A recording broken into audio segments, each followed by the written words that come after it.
In this story, you'll hear about a husband who thought his wife was just away on a business trip until he found the evidence that shattered everything he believed about their marriage. It started like any ordinary day. I was sitting in our cozy living room, scrolling aimlessly through my phone, when I heard the sound of a car pulling up outside. It was late past midnight, but I knew it had to be her. My wife Amy had been on a business trip for the last 3 days. The trip itself was nothing unusual. Her job often required her to travel. What was unusual, however, was the overly chipper tone in her texts. This time around, the door swung open, and there she was, standing in the doorway. With her suitcase in one hand and her phone in the other, her face was beaming with the kind of joy I hadn't seen in a long time. She was laughing about something, probably a joke or a message on her phone. For a moment, I thought she might have just had a really great trip, maybe a productive meeting or some good news from her boss. I almost smiled, glad to see her in such high spirits. "Hey honey," she said, her voice bubbly. She kicked off her heels and set her suitcase by the door. "You won't believe how crazy this trip was. The meetings were endless, but we nailed the presentation. It's going to be huge for the company." I nodded and gave her a small smile. "That's great, Amy. Sounds like it went well." "It did," she said, still grinning as she pulled out her phone and started typing something. "Oh, and the food at this place they took us to, unreal, like Michelin star, unreal." I watched her as she rambled on, noticing the glow on her face. There was something different about her, something I couldn't quite put my finger on. Her energy was almost too much. And then there was her laugh. She kept giggling at her phone, a kind of carefree laugh I hadn't heard in years. For a split second, I felt a pang of jealousy, not because she was happy, but because I hadn't been the one to make her feel that way. I stood up and walked over to her, giving her a light hug. "You seem really happy," I said, half joking maybe. "I should send you on more business trips." She laughed again, but it sounded nervous this time. "Yeah, maybe," she said, pulling away to grab her suitcase. "I'm just going to unpack really quick." As she walked toward our bedroom, something inside me felt off. Maybe it was the way she avoided looking me in the eye, or how she clutched her phone like it held some kind of secret. Whatever it was, I couldn't shake the feeling that there was more to her excitement than a successful business trip. When she disappeared into the bedroom, I stayed behind in the living room, staring at the empty doorway. That's when I noticed something strange. Her laughter had stopped. In fact, the entire house had gone eerily quiet. Curiosity got the better of me, and I made my way toward the bedroom, my footsteps silent on the carpet. As I reached the door, I heard her muttering under her breath. "No, no, no," she whispered, her voice panicked. "This can't be happening. Not now." I peeked inside and saw her sitting on the edge of the bed, her suitcase open in front of her. She was holding something in her hands, a piece of paper, and her face had gone pale. Her earlier smile had completely vanished, replaced by an expression of sheer panic. Her hands were shaking as she stared at whatever it was she had found in her suitcase. "What's wrong?" I asked, stepping into the room. She jumped at the sound of my voice, quickly shoving the paper back into her suitcase. "Nothing," she said, forcing a laugh that didn't match the fear in her eyes. Just work stuff." I raised an eyebrow. "Work stuff? You look like you've seen a ghost." She shook her head, closing the suitcase with a loud snap. "I'm fine," she said, standing up and brushing past me. "I'm just tired. I'll tell you about it tomorrow, okay?" Before I could say anything else, she was out of the room and heading toward the bathroom. The door slammed shut, and I was left standing there, confused and more suspicious than ever. Something wasn't right. My gut was screaming at me that she was hiding something, and I knew I wouldn't be able to rest until I found out what it was. So I did the one thing I never thought I'd do. I waited until she was in the shower, and then I opened her suitcase. What I found inside made my blood run cold. I hesitated, aided for a moment, staring at the suitcase as if it were Pandora's box. My heart was racing and my hands felt clammy, but I couldn't stop myself. I had to know, what was she so desperate to hide? Slowly, I unzipped the suitcase and lifted the lid. At first glance, it looked like any normal travel bag: clothes, toiletries, some folded papers, but as I dug deeper, I uncovered something that made my stomach twist. There was a neatly wrapped gift box tied with a red ribbon sitting underneath her. Clothes. It wasn't addressed to me. In fact, there was no name on it at all, but the size and shape of the box instantly made me uneasy. It was too personal, too intimate. I opened it carefully. My hands trembling. Inside was a sleek black lingerie set far more provocative than anything she'd ever worn for me. My mind raced with questions. Why would she pack something like this for a business trip? And more importantly, why hadn't I known about it then? I noticed a small card tucked into the folds of the fabric. My heart sank as I read the words scrolled across it in her handwriting: for when we're finally alone. My chest tightened and I felt a wave of nausea wash over me. It was undeniable now. This wasn't just some innocent oversight. This was evidence, proof that my wife had been lying to me. I sat on the edge of the bed, clutching the card in my hand as 1,000 thoughts flooded my mind. Who was we? Was it someone from her office? Someone she'd met on this trip? I wanted answers, but I knew I couldn't confront her without more information. If I came at her now, she'd just deny everything I needed to be smart about this. I put everything back exactly as I'd found it, zipping the suitcase shut and placing it back where she'd left it. Then I grabbed my phone and opened the browser, searching for any signs of unusual activity. My hands were shaking so badly I could barely type, but I managed to log into our shared phone account. What found only deepened the pit in my stomach.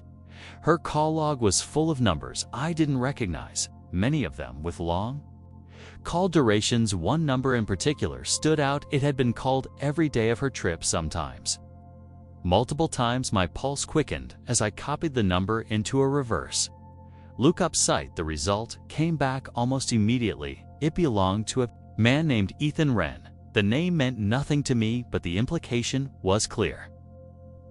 Whoever this guy was, he had been a significant part of her business trip. I stared at the name on the screen, trying to make sense of everything. Was this some coworker I'd never heard of? A client, maybe? Or was he something more? I didn't want to jump to conclusions, but the evidence was piling up fast, and none of it looked good. I heard the bathroom door open and quickly locked my phone and shoved it into my pocket. Amy stepped into the bedroom, her hair damp and her face scrubbed clean of makeup.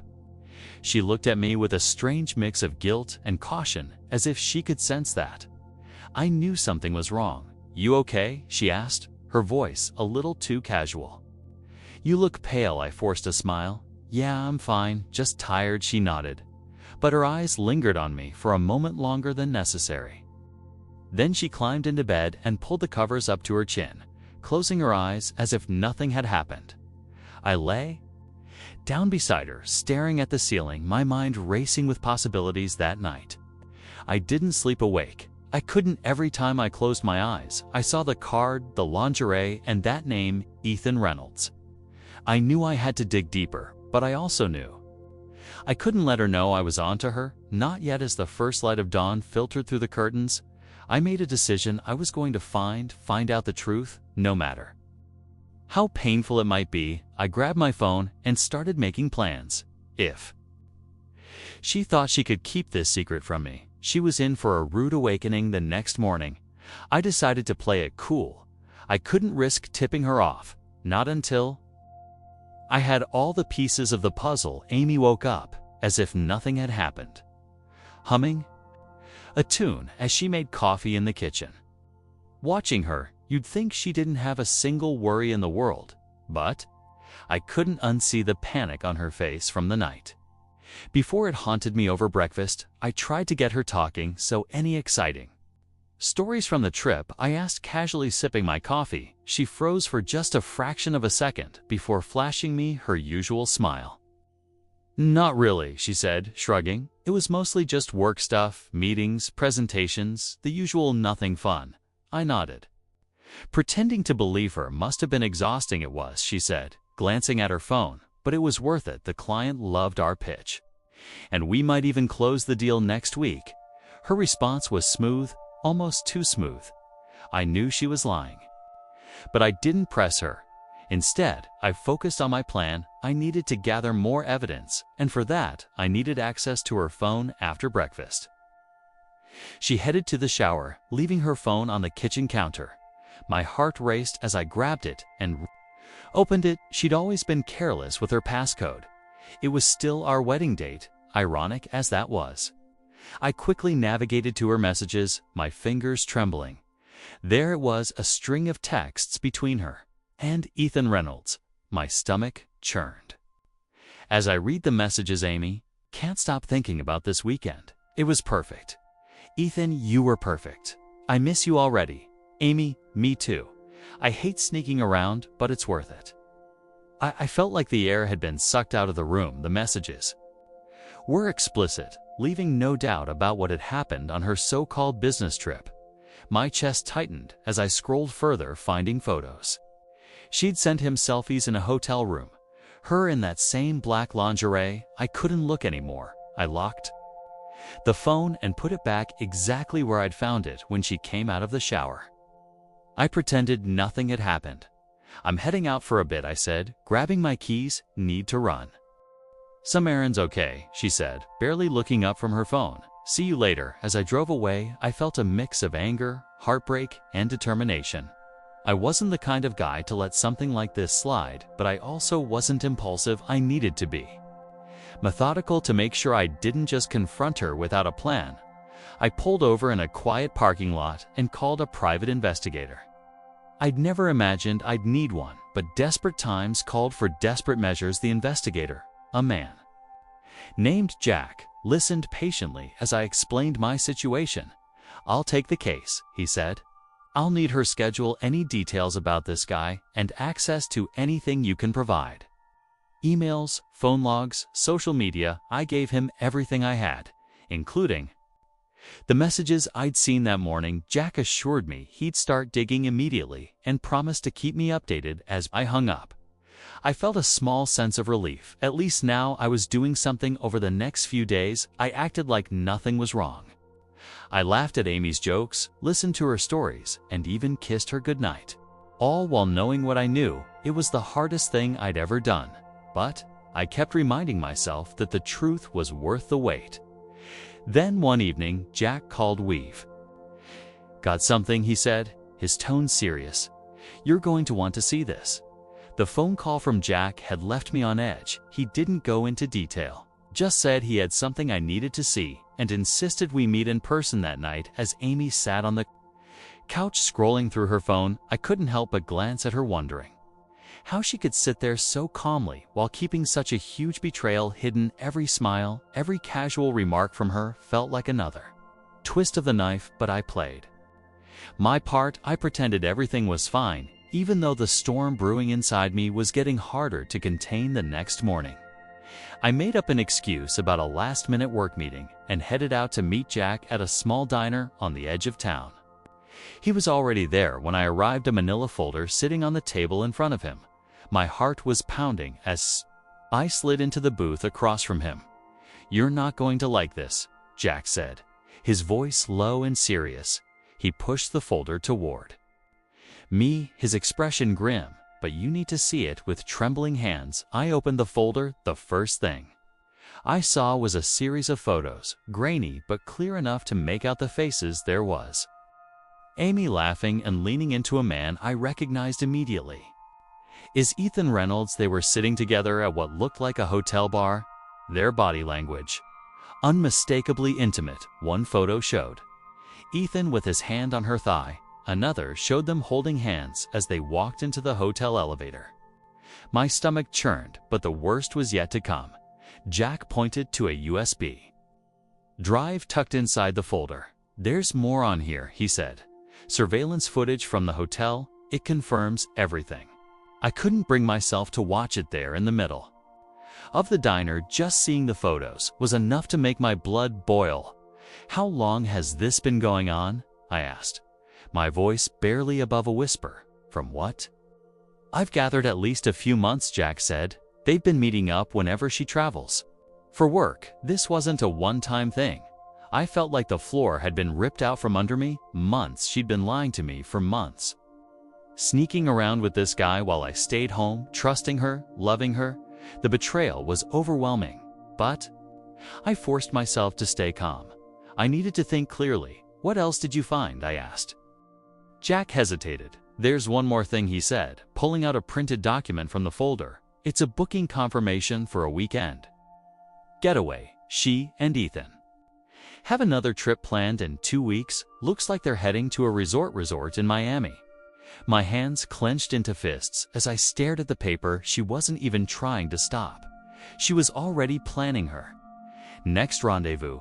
The audacity of it made my blood boil, but I swallowed my anger. If I was going to confront her, I needed to do it on my terms. I needed to make sure there was no way she could wriggle out of this. Thank you, Jack, I said, my voice steady despite the storm raging inside me. You've done more than enough, he nodded, giving me a look of sympathy. If you need anything else, just call, and for what it's worth. I'm sorry you're going through this. I left the diner with the folder and the USB drive tucked under my arm. I felt like a man carrying the weight of the world, but I also felt a strange sense of clarity. This was no longer about suspicion or guesswork. I had the truth, cold and undeniable, and now it was time to decide what to do with it.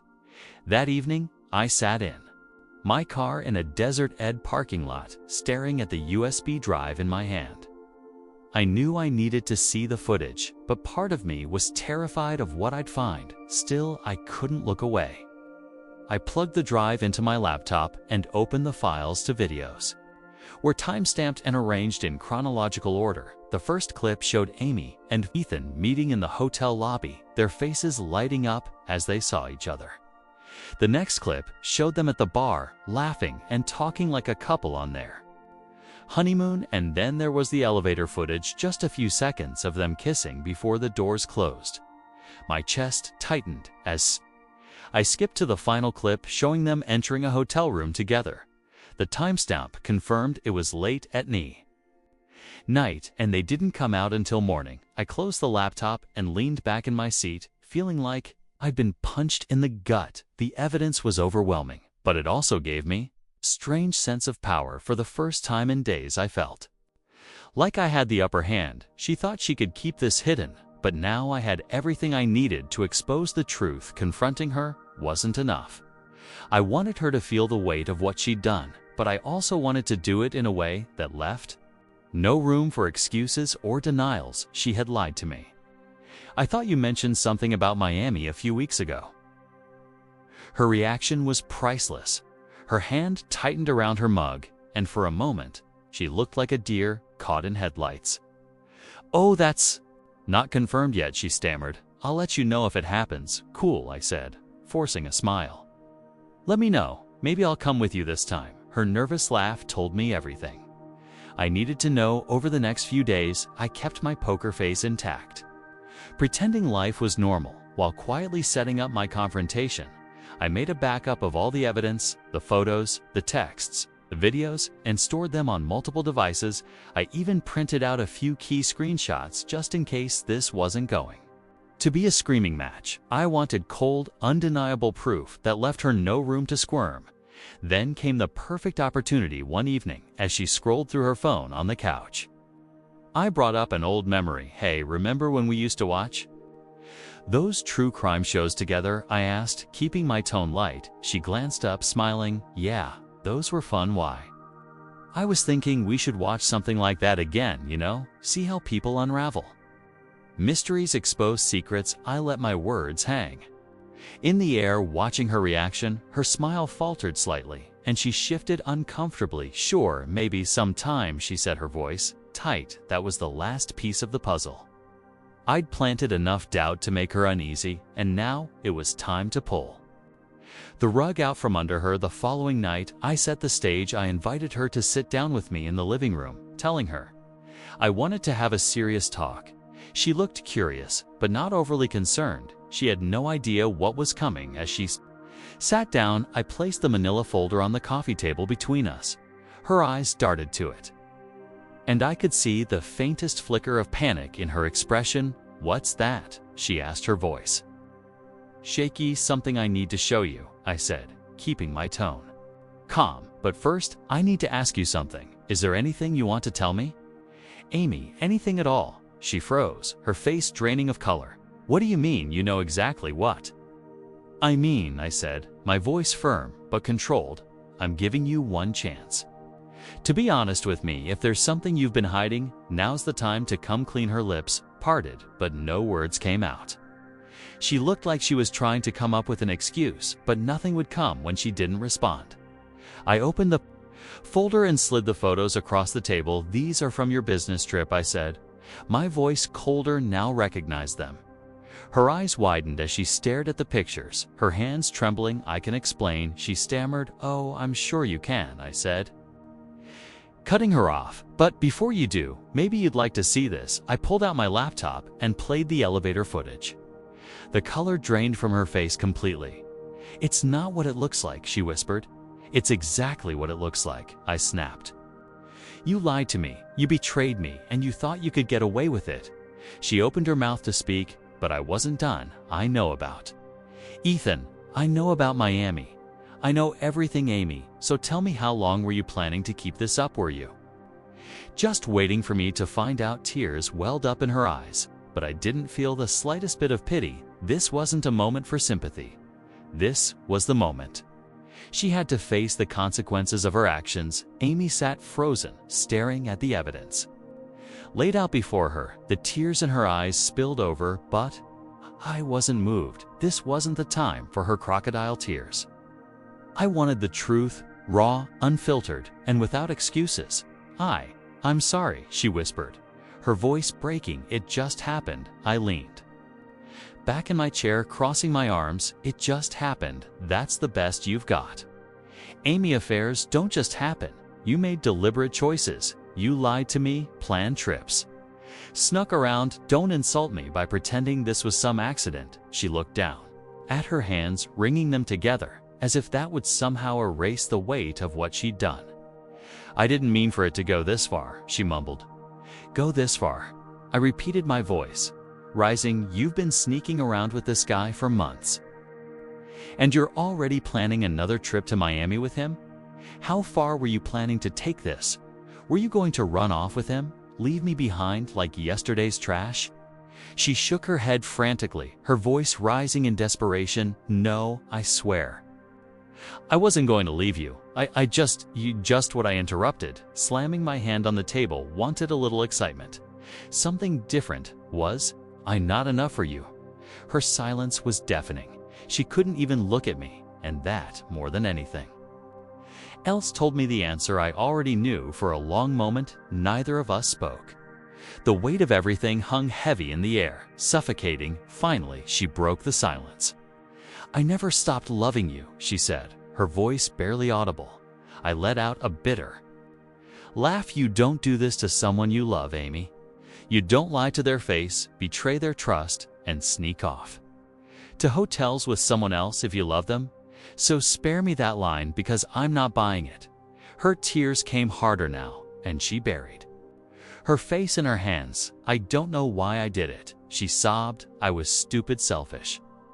I wasn't thinking that much is clear, I said coldly. But now, it's time to think, Amy. Because this isn't going to end with you crying and me forgiving you. There are consequences for what you've done. She looked up at me, panic flashing in her tear-streaked eyes. What? What do you mean? I mean this, I said, pulling out the stack of printed screenshots and dropping them onto the table. This is going to our lawyer. I'm filing for divorce. Her jaw dropped, and for a moment, she looked like she couldn't believe what she was hearing. Wait, no, she cried, reaching for my hand. We can work through this. Please just give me a chance to make it right. I pulled my hand away, shaking my head. You don't get to make it right after months of lying and cheating, Amy. You've destroyed any chance we have had of working through this. I can't trust you anymore, and without trust, there's nothing left. Her sobs grew louder, but I refused to let myself feel guilty. This was her mess, her betrayal, and she needed to face the fallout. I stood up, grabbing the folder and laptop. I'll be staying at a hotel tonight, I said, my voice firm. "I need space to figure out my next steps. You can stay here. But don't expect things to go back to normal. This is the beginning of the end." Amy, as I turned to leave, she called after me, her voice cracking. "Please don't do this. I'll do anything, just don't leave." I paused at the door, glancing back at her one last time. The sight of her broken and desperate should have hurt, but all I felt was numb. "You already left," I said quietly, "the moment you chose him over me." And with that, I walked out, closing the door behind me. I drove aimlessly for hours, trying to clear my head. The emotions swirling inside me were a toxic mix of anger, betrayal, and heartbreak. I had never imagined my life would end up here. Blindsided by the person I trusted the most, Amy's pleas still echoed in my head. But they only made me angrier. She didn't care about me. She cared about being caught. Eventually, I pulled into the parking lot of a small roadside motel. It was cheap, dingy, and exactly what I needed, somewhere to be alone away from her. I checked in and sat on the edge of the bed, staring at the folder I'd brought with me. I opened it again, flipping through the evidence.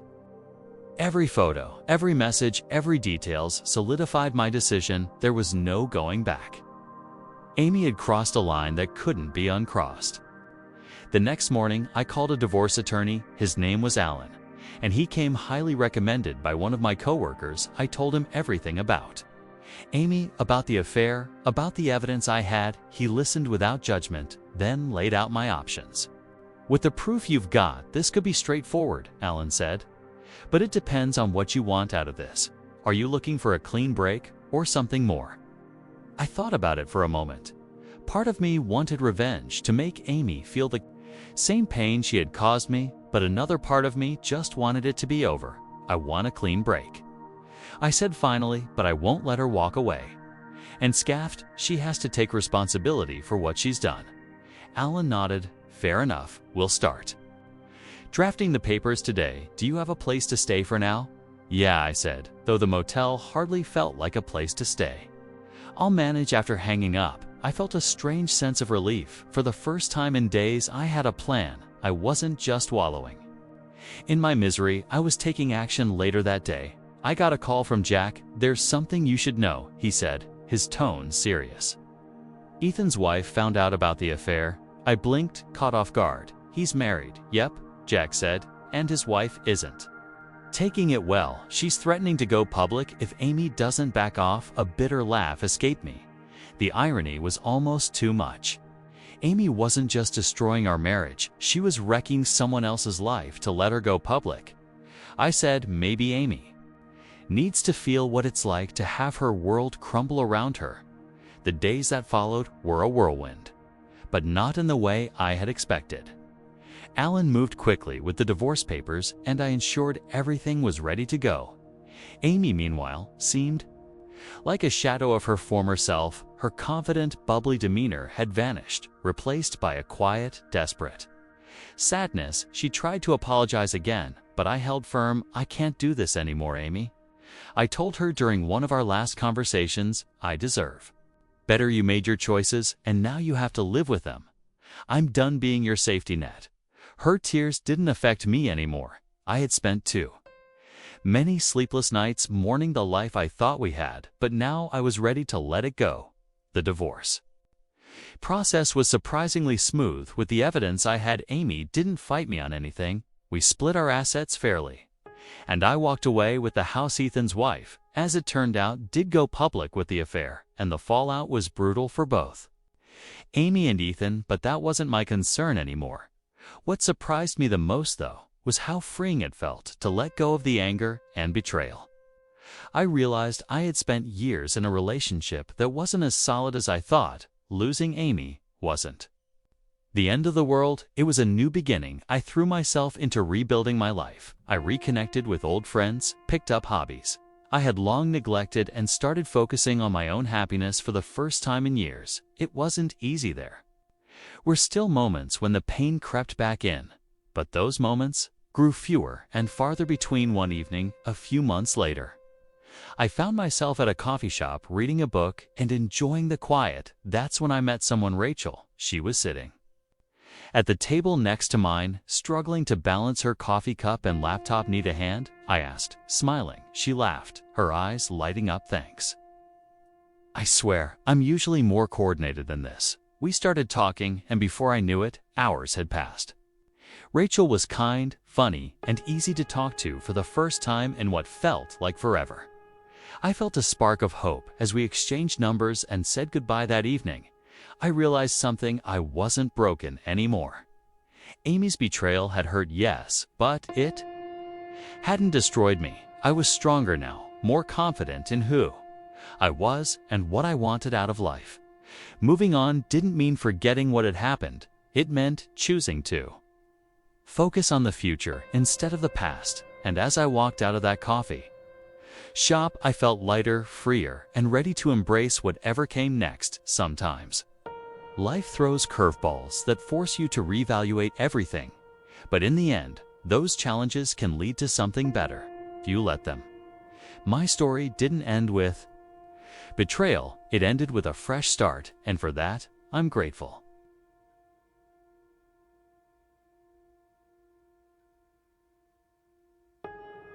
Thanks for watching. What would you have done if you found out your partner was living a double life? Let me know in the comments. I'm really curious to hear your take. And if you enjoy true relationship stories, feel free to subscribe. More are coming soon.